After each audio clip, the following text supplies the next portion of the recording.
their lightning connector. In this case, our competitor does not. They're not certified. We have a metal shield here. You can see that our competitor, they don't have a metal shield. They're using glue and adhesive to actually shield the cable. What's the difference there? This is obviously going to wear longer, right? And it's also going to protect more versus the company that's just using the adhesive. And then you can also see that we are using shielding here for durability, and they're not. They're not using shielding on each of the cables. You can't see it from the slide, but we did a measurement, and our cable is thinner. We're 4.5 mm in diameter, and they're 5.5. And you also can't see it from the picture, but we are using TPE material to cover our cable, and they're using a thicker cable. It's PVC. It's not as flexible. So as you know, cables get bent, and you want your cable to be more flexible. So these are just some differences to keep in your mind that the customer might not know from the naked eye, but if you really start to look at the cables in depth and start to feel them and touch them, you can see where the difference is. And by the way, we're doing more and more education of this on our own Belkin website and on social media, so we can help tell consumers the differences between cables and other products as well, so they can start to understand this, because again, the average user doesn't really know everything that goes behind the scenes to building quality product. So I'm just going to go through these slides pretty quickly. I just want to show you some testing that's involved. Again, in this case, it's for cables. So on the production line, we obviously want to make sure that our cable delivers the speed that it's promised. So here we go. You can see that we're doing what's called cable signal integrity testing to make sure that we actually deliver the 10 gigabits of speed that we're supposed to. And then here's some other mechanical and reliability testing that we do. So we've got cables here that go in the short life test with full load. So we put them in, and they're in this chamber just to make sure that they're actually meeting the spec that we've defined. Here we have what we call an extreme wrenching test. So again, cables get bent all the time. So all this does, this machine is just wrenches back and forth, up and down and up and down and up and down to make sure that the materials are durable enough. Then the cable will be tested afterwards to make sure that it's still working to spec. We also have extreme temperature conditions down here. So this is like a big, container where they put heat and humidity, and they leave it in there for, it depends on the spec. Sometimes it's 72 hours, sometimes it's a week. And then again, the cable is subjected to these conditions, and you take the cable out and you test it, make sure it's still working properly. And then over here again is a bending test. So these are just some of the tests that are done at the factory on the cables to make sure that they're actually going to withstand everyday life usage.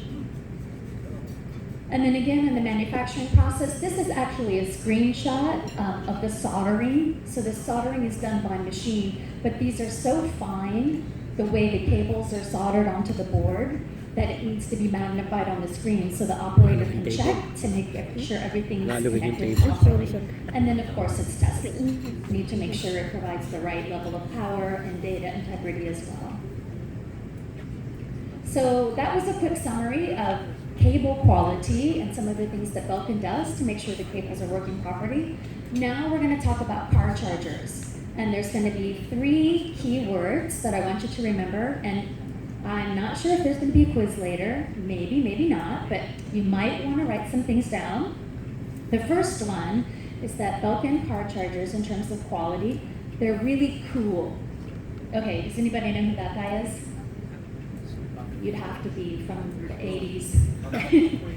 His name is Ice-T. He was a rapper guy in the 80s. And he's cool, right? Because he's Ice-T. Okay? So just hang with me for a second and we'll get into how this relates to car chargers, I promise. And the second Belkin difference is flow. So again, you guys might know this. It's what we call a low rider in the US. Right? The car is very low to the ground. And the third thing is long. So when you think of Belkin cables, you can think of cool, low, and long. And he's cut up a little bit there, but that's one of those little wiener dogs. Okay, so here's how they relate to Belkin car chargers. Belkin car chargers are cool. And I don't mean just cool looking, because by the way, they are very cool looking, but they're actually temperature cool. So this is a photo of heat testing on entry-level product, a no-name brand from the US. It's a 1-watt charger. This is actually in the cigarette lighter adapter of your car, of a car. It has reached 194 degrees Fahrenheit, which is 90.8 degrees Celsius. That's hot. That's hotter even than yesterday was in Manila when I was walking around, and that was hot. I don't know how you guys survived, but this is hot. I mean, this is dangerously hot. This can burn your hand. It could possibly start a fire in the car. And by the way, even if it doesn't do either of those things, thank heavens, this heat is being transmitted to your connected device. So imagine you're charging your new Samsung smartphone or iPhone. I mean, that's not a cheap device. All of that heat is being transferred on the cable, and it's going to start to damage, little by little, those electric components in your device. Even if it doesn't do that, how long do you think that charger is going to last? Those components are not spec'd to withstand that kind of heat for very long. You're probably going to have to buy a new car charger in 3 months or 6 months if this keeps up. So, just by the way, so you know, the Belkin spec for car chargers is 37 degrees C. So our car chargers are spec'd not to go over 37 degrees C. By the way, our car chargers have these components that are called input fuses and overvoltage protection, so our chargers never get over 37 degrees C. We would never have this problem. So just something to keep in your mind about entry price point and cheap chargers, is they can get really hot.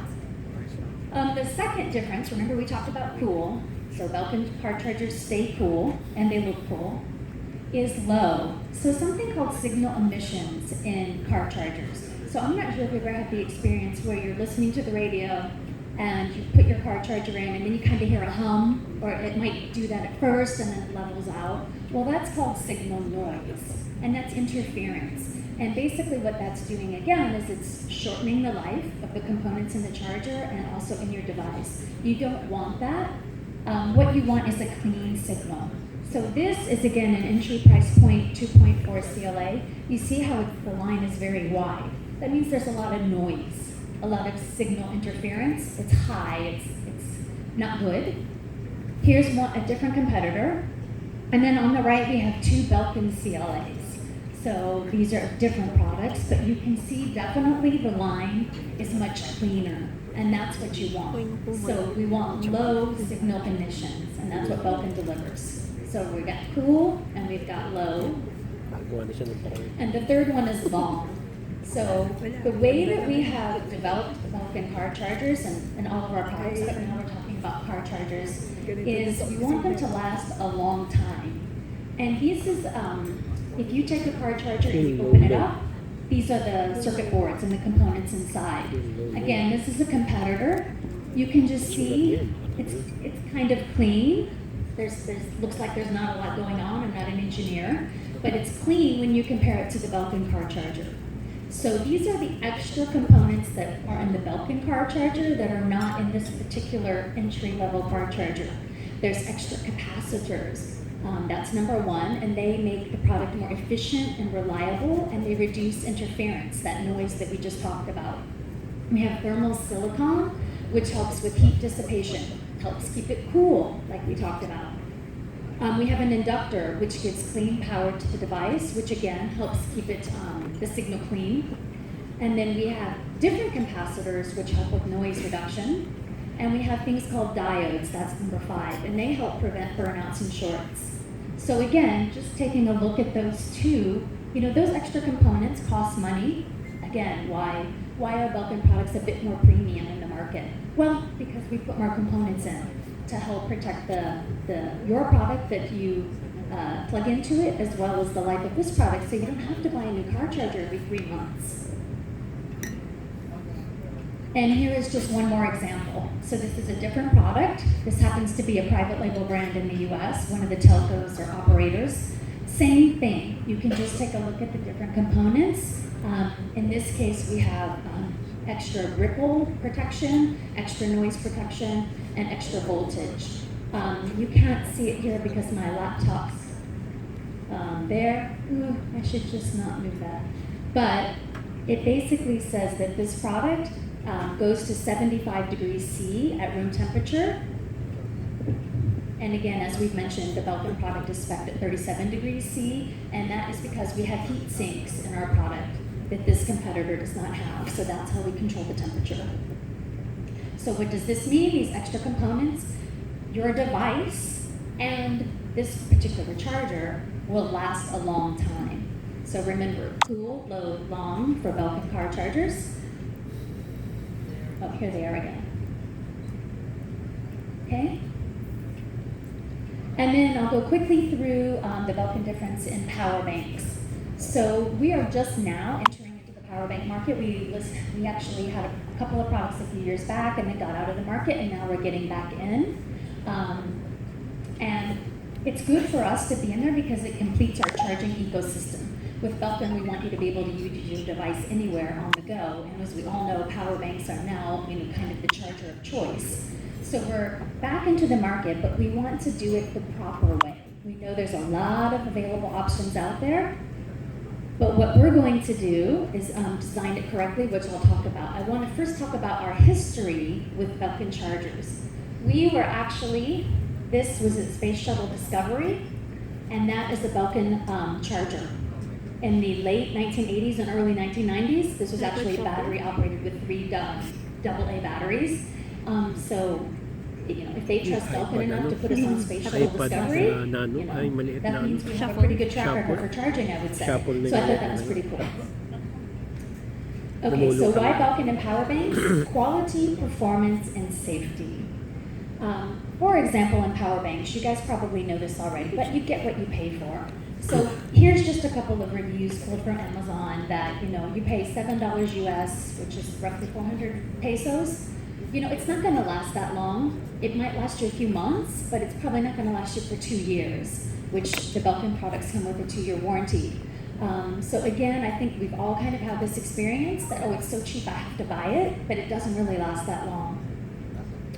Here's an example in Europe of a company, an operator in the UK that gave away a power pack, an EE power pack. So they basically said, come in, trade in, we're going to give you this free power pack. But what happened? It exploded. So they actually burned someone's hand, and it actually burned, I've got a close-up of this on the next slide, burned the carpet in a student's dorm room. So these things, I think I can't stress enough how important it is to have a safe power bank. When you're holding it in your hand, right? You're sleeping with it beside your bed, just like this person did. So safety is really critical and of the utmost importance. And it's probably no surprise that this was recalled after that incident. And so how does Belkin answer that? When we're designing our power banks, we are making sure that our power banks automatically shut off whenever there's an overcurrent, whenever there's an overvoltage, whenever there's a temperature overrise, or whenever there's overdischarge. Any one of those things could cause the battery to heat too much and explode. And this is how we are designing in quality, so none of that can happen. Here's just a cutaway of the components that we are putting in to, again, help with the safety and, of course, the quality. So here's some of the circuit protection. Down here is temperature sensors. We do have a range of power banks that are coming, so we're using some products with lithium-ion cells and some with lithium polymer, but we'll use the same safety precautions no matter what. Okay, and then I just want to let you know that where our power banks are being built in China, they're actually not at our factory because our factory doesn't do power banks. They do cables and chargers and many other things, but the power banks are at a different factory. They're being built at the same factory that builds a couple of key competitors in the US. And the vendor was complaining to the Belkin product team that you guys have such a high spec. Why do you make us do this? Your competitors don't, and they shared our competitors' specs with us. So you can see for electrostatic discharge, we have a spec at plus or minus 6 kilovolts. Other brands have 4. So we have a higher spec that the vendor has to meet. For salt spray, remember when I was talking about the reliability testing, we are actually spraying for 48 hours. One competitor is spraying for 24. One competitor is not spraying at all.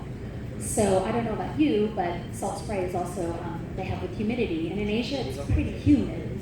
So you really want to test reliability for humidity and also saltiness too. These things go in the water, right? They're on ocean containers. Vibration. Belkin specs for 60 minutes, one competitor is 30 minutes, one competitor is 0. Drop test, so that's where they actually, if you've ever been to the factory, it's amazing. They just have a machine that drops it on the concrete. We spec concrete, and then we see what happens, right? They drop it at different angles to see, is it gonna break? How is it gonna break? It can help us improve the product, but it's also a safety precaution. We drop on concrete, our competitors drop on wood or hardwood. So yes, wood and hardwood are hard, but concrete's harder, so we have a higher spec. And then again, as mentioned, our thermal rise, we spec between 20 and 25 degrees C because you're gonna be holding this. So we can't spec it like a car charger where it might, could get a bit hotter. And then our competitors, they didn't share the thermal rise with us, but that's our internal spec. Okay, and then the last slide about power banks is we know some of the consumer pain points, and I'm not going to go through them all. We already talked about overheating protection. But I wanted to touch on the last point, and that is about competitive pricing for capacity. So we know, for example, that there are lots and lots of power banks in the market that are available for maybe a third of the price that Belkin has. But again, now that you understand some of the things that go behind the safety and the quality and all of the certifications, the next time you see some of those power banks, you might break one open and see what you see inside, but at least you would know that, wow, how can they be building that so cheaply? They have to be saving costs somewhere, and it's likely components or certifications or testing that they're not doing that they haven't built into the product. So just, again, something for you to keep in mind. And one more Belkin quality difference is I would like to announce, and I think our MC mentioned it a little bit earlier, but we are introducing CEW properly in the Philippines right now. So it's been around before, but it hasn't properly been introduced to this extent. We've actually expanded a lot of the product range, which we have under the CEW umbrella. So I have a slide that talks about that. But first, I want to spend a few minutes explaining what Connected Equipment Warranty, or CEW, is. And basically, it means if your device is damaged by an electrical charge while properly connected to a Belkin charger or surge protector, Belkin will repair or replace it up to the value stated on the product. So we have a range of products that have CEW. And depending on the product, some of them are $500 US or $200 US. Some of them are $10,000 US. So it depends on what the product is. But we will replace that if it's proven that the Belkin product was at fault. So let's say you've got your smartphone plugged into a Belkin charger, your smartphone is damaged. If it can be proven by Belkin testing that the damage was caused by the Belkin charger, we will give you the replacement value for that smartphone. So let's say you've got an iPhone 4, right? It doesn't cost as much as an iPhone 6. So we're not going to replace an iPhone 4 and buy you a new iPhone 6. We're going to give you the value if you had to go out and buy a new iPhone 4 today. That's how that works, just to be clear.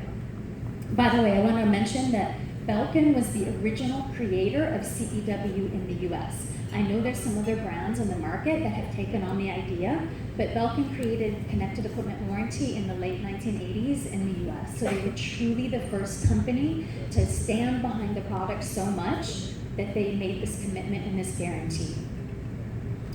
So again, as I mentioned, there's different products that are in the lineup that have CEW. There's surge protectors, 2.4 analog car chargers and wall chargers, 4,000 mAh and above power banks, and more products will be coming soon.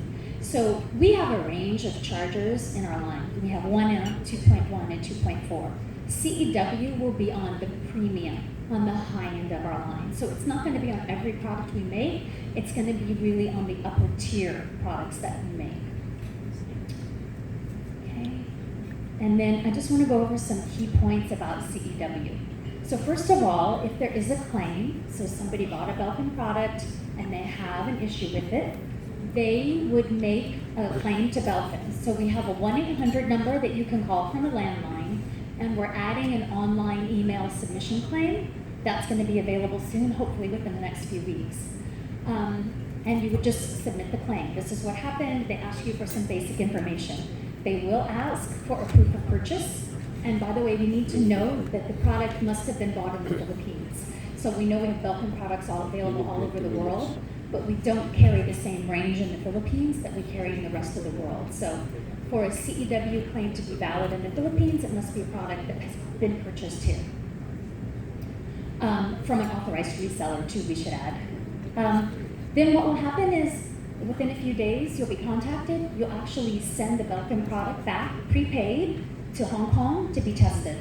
They can actually tell from the product how the damage was done. Was it the fault of the Belkin product, or was it some other fault? They will provide the analysis and get back to the customer. And again, as I mentioned, the payment is based on replacement value cost.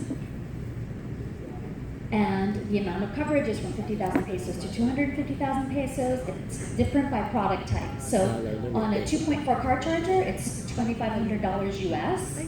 But on an 8-way surge protector, it goes up to roughly $5,000 US. Because in an 8-way surge protector, you might have your big screen TV plugged into that, right? So you need to have expanded coverage. And by the way, I just want to comment that Belkin CEW has always been self-funded by Belkin, and it still is today. So this is not some third-party insurance that we go out and get. It's not a gimmick, is what I'm trying to say. It's a real commitment and a real guarantee, and it's a real, they really do pay out claims if they're valid. I've actually managed this process in Asia Pacific since I've been on board, and I have to tell you, at first I thought, oh come on, they're never going to pay a claim. No, they do. If it's valid, they pay, and it's a very easy process. In fact, we know the names of the people in Belkin who are working on this. So I just want to let you know that it's a personal touch. It's not a gimmick, it's the real deal. So for a valid claim, it will be processed and paid. And the average time is between 4 and 5 weeks. So roughly, that's what it takes. I've seen some drag on a bit to 6 weeks, but I've seen some paid out or resolved. They don't all get paid because it's not always the Belkin product, but it's resolved sometime in as little as 3 weeks. Okay. And now that you know all about the Belkin difference in quality, we'd like you to participate in Belkin's CSR effort in the Philippines. This is one of the first recently, in honor of the 30 years Belkin. The first 30 volunteers in the audience, if you happen to have a power bank with you and you would like to trade in your power bank for a Belkin 4000 mAh power bank, we will be accepting trade-ins. And by the way, the product that you donate will be given to charity, and it will help children. So it's not like we're just going to take it and dump it out with the back. So if you feel so inclined, we have 30 Belkin power banks. Where do they trade in, Epic? Registration in front is where you'll trade in. And that'll be open all night for the first 30 of you. If you would like to participate and help children, please feel free. Okay, so that is the first training course, and we did promise to take questions for a few minutes. So I know that was a lot of information. Do you have questions that you'd like to ask now?